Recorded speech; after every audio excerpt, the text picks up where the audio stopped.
அனைவருக்குமே வணக்கம். சற்று முன் கிடைத்திருக்கக்கூடிய ஒரு மிக மிக முக்கியமான செய்தி ஒன்று வெளியாகியுள்ளது.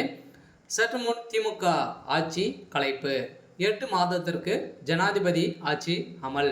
இது மாதிரி பார்த்தீங்கன்னா செய்திகள் வெளியாக இருக்குது. ஸோ தமிழகத்தில் 356 சட்டம் பார்த்தீங்கன்னா அமலுக்கு வரப்போகுது அப்படின்ற மாதிரி அபிஷியலாகவே தகவல் வெளியாக இருக்குது. இப்போ சமீப காலத்தில் பார்த்தீங்கன்னா டாஸ்மாக் கூடிய நிறுவனத்தில் நடந்த ரைடின் அடிப்படையில் இப்போ திமுகவே ஒட்டுமொத்தமாக திமுக கூட்டாரமே அழியக்கூடிய விதமாக தான் இப்போ பார்த்தீங்கன்னா நடந்துகிட்டு இருக்குது. இந்த நிலையில் தான் இன்று நடந்த 6 மணி நேர விசாரணை பார்த்தீங்கன்னா அமலாக்கத்துறையால் நடந்திருந்த நிலையில் இன்னும் 4 நாட்கள் பார்த்தீங்கன்னா டைம் கொடுத்து இடி முக்கிய ஆதாரத்தை கொடுக்கும் டாஸ்மாக் நிர்வாகிகள் பார்த்தீங்கன்னா இப்போ அந்த டாஸ்மாக் நிறுவனத்தில் அந்த நிர்வாகி பார்த்தீங்கன்னா விசாகன் அவர்கள் கொடுக்கக்கூடிய ஆதாரத்தின் அடிப்படையில் இப்போ அதிரடியாக தமிழகத்தில் திமுகவுடைய ஆட்சிக்கு ஒரு மிகப்பெரிய கேள்விக்குறி வந்திருக்கு அப்படின்ற மாதிரி தான் இப்போ டாஸ்மாக் உடைய நிறுவனத்தில் நடந்த ஊழலின் அடிப்படையில் இடி அதிரடியாக பார்த்தீங்கன்னா திமுகவுக்கு எச்சரிக்கை கொடுத்துருக்காங்க. சொல்லலாம் முதல்வர் ஸ்டாலினுடைய கதை ஒட்டுமொத்தமாக முடிய போகுது.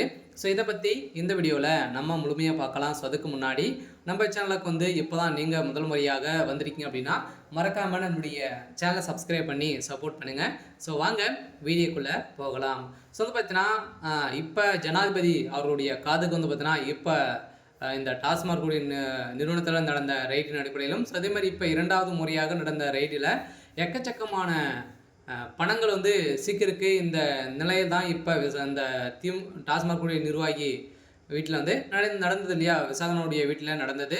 இந்த ரைட்டின் அடிப்படையில் இப்போ அவர் கொடுக்கக்கூடிய வாக்குமூலத்தின் அடிப்படையில் இன்னும் 4 நாட்களுக்கு டைம் வைத்திருக்காங்க. சொல்லலாம் இன்னும் 4 நாட்களில் திமுகவுடைய ஆட்சி ஒட்டுமொத்தமாக களைய போகுது. பார்த்தீங்கன்னா திமுகவுடைய தலைமையகம் சுக்குநூறாக உடைய போகுது. திமுக இருக்கக்கூடிய அமைச்சர்கள் இப்போ இருந்தே பார்த்தீங்கன்னா அதிமுக இணையக்கூடிய விதம் பார்த்தீங்கன்னா இப்போ ஆரம்பிச்சிருக்காங்க. கூடியூரில் திமுகவுடைய சரியாக உடையக்கூடிய நிலை இப்போ வந்திருக்கு.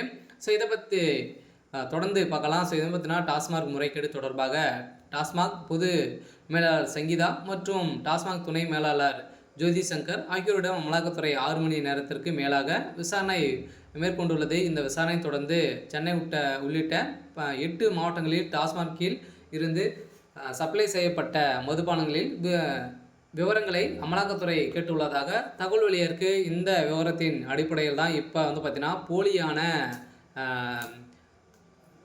மதுக்களை விற்று நிறைய பணங்களை பார்த்தீங்கன்னா கொள்ளையடித்திருக்காங்க. அதிகாரப்பூர்வமாக அரசு அதிகாரம் கொடுத்த ஆலைகளிலிருந்து வாங்காமல் போலியாக இருக்கக்கூடிய ஆலைகள் பார்த்தீங்கன்னா வாங்கி இந்த விற்பனை நடந்திருக்கு. எக்கச்சக்கமான கோடிக்கணக்கான 40,000 கோடிக்கு மேலே பார்த்தீங்கன்னா இதில் நடந்திருக்கு அப்படின்ட்டு தகவல் வெளியிருக்கு. இந்த நிலையில் தான் ஆகாஷ் பாஸ்கரன், தொழிலதிபர் வேதகுமார் அனைவருமே இதில் சிக்கியிருக்காங்க. அவங்களாம் கொடுக்கக்கூடிய வாக்குமூலத்தின் அடிப்படையில் தான் இப்போ ஸ்டாலினுடைய கதை முடிய போகுது.